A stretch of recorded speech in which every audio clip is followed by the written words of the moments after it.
Bismillahirrahmanirrahim. Assalamualaikum warahmatullahi wabarakatuh. Sahabat Arajuan dimanapun kalian berada, kita berjumpa lagi.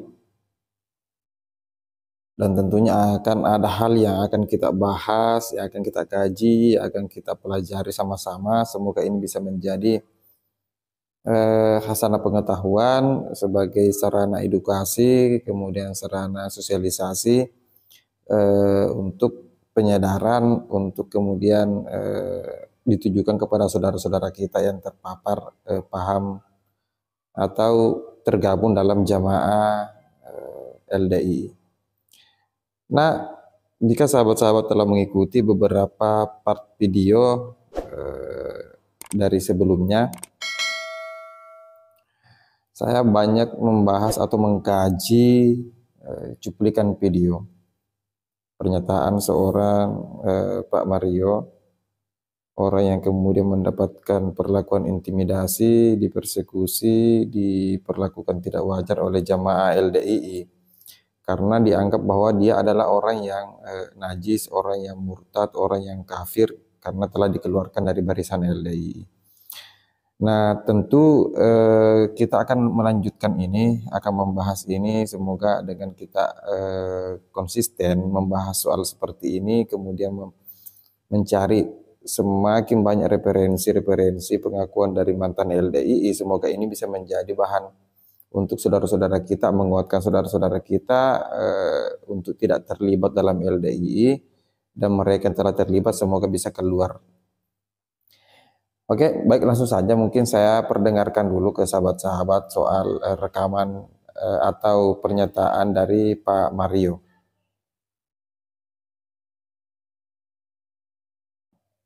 Karena doktrin-doktrin yang mereka terima minimal seminggu 3 kali, karena di pengajian Islam Jamaah itu ya, kalau malam 3 kali, kalau sore itu hari Jumat dan hari Minggu, jadi 2 kali, seminggu 5 kali ya.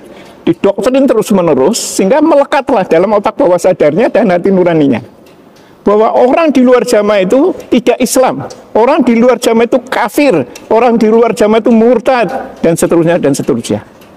Sehingga kalau masih bersuami dengan orang yang bukan jamaah sama dengan bersuami dengan hewan, karena dalilnya dinyatakan bahwa orang di luar jamaah, orang kafir itu lebih hina daripada hewan.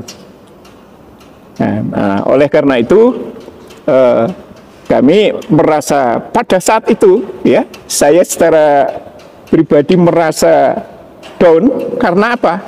Merasa nggak punya teman di luar, karena terkungkung pergaulannya di dalam terus, sementara di dalam itu dipersekusi seperti itu, secara finansial juga masih lemah. Nah, sehingga saya harus hidup yang penuh dengan kegelisahan, gundah gulana. Alhamdulillah akhirnya saya mulai ketemu teman-teman, saya datang ke beberapa pesantren, nemuin kiai-kiainya, dan alhamdulillah diterima dengan welcome, dan seringkali malah diberi kesempatan untuk khutbah, untuk bicara di hadapan mereka. Baik, sahabat Arajuang, kita sudah mendengarkan sendiri bagaimana pengakuan dari Pak Mario. Kalau kita dengarkan seksama dari pernyataan Pak Mario ini, kalau kita dengarkan secara seksama pernyataan dari Pak Mario ini, sebenarnya tidak jauh berbeda dengan pernyataan dari Pak Jahairani dengan Pak Jenderal itu ya, yang mengatakan bahwa orang di luar jamaah LDII adalah kafir, adalah najis dan lain sebagainya. Kalau kita mau kembali ke belakang lagi, di beberapa video saya sebelumnya itu sudah membahas soal bagaimana sih pandangan-pandangan jamaah LDII melihat orang-orang di luar LDII seperti apa. Baik itu ketika misalnya kita berkunjung ke masjidnya LDII, itu harus dipel ketika kita selesai sholat dan lain sebagainya, dan banyak lagi.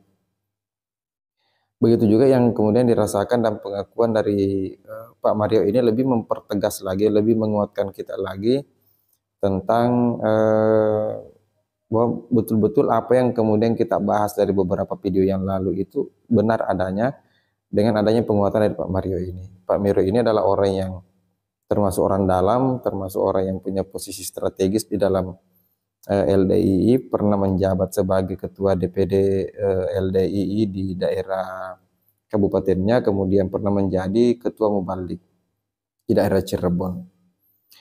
Nah, berarti apa yang disampaikan Pak Mario dengan model kajian yang diterima oleh jamaah LDII 5 kali per minggu itu, berarti memang wajar ketika misalnya mereka terpapar dan fanatik sekali dengan dogma-dogma, dengan pandangan-pandangan keagamaan yang disampaikan oleh mubalik-mubalik dari LDII.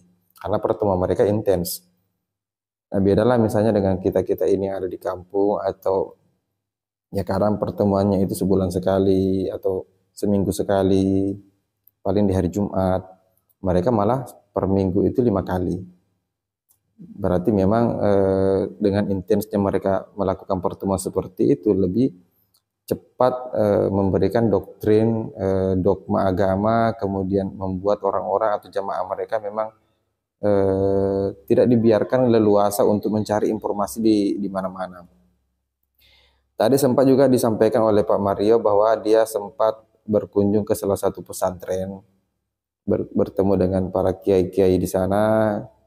Ini pada saat beliau sudah keluar LDII ya, tidak tahu harus kemana, tiba-tiba dia mendatangi beberapa tempat termasuk beberapa pesantren, dan beliau ternyata diterima dengan baik, bahkan kadang diberikan kesempatan untuk menjadi sebagai narasumber, pembicara, dan itu beliau rasakan sangat luar biasa, sangat bagus. Ternyata pengetahuan itu, ilmu itu tidak hanya didapatkan monoton hanya di dalam LDII saja, tapi di mana-mana kita bisa mempelajari banyak hal tentang agama. Baik, mungkin itu saja kira-kira yang menarik untuk kita bahas di part kali ini. Sepertinya masih ada part terakhir ya, kita ketemu di part terakhir. Terima kasih untuk sahabat-sahabat yang telah mengikuti perjalanan dari part pertama sampai hari ini, sampai sekarang. Dan semoga ada hikmah yang bisa kita petik dari pernyataan dari Pak Mario ini. Silakan sahabat-sahabat meninggalkan komentarnya, pandangannya seperti apa.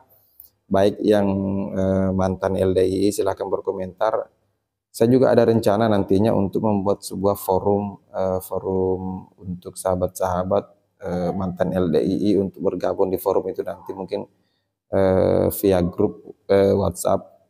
Saya akan usahakan nantinya untuk kita kemudian berdiskusi, berdialog di grup itu. Mungkin itu saja ya sahabat-sahabat sekalian. Akhir kata, wallahul muwaffiq ila aqwamit thoriq. Assalamualaikum warahmatullahi wabarakatuh.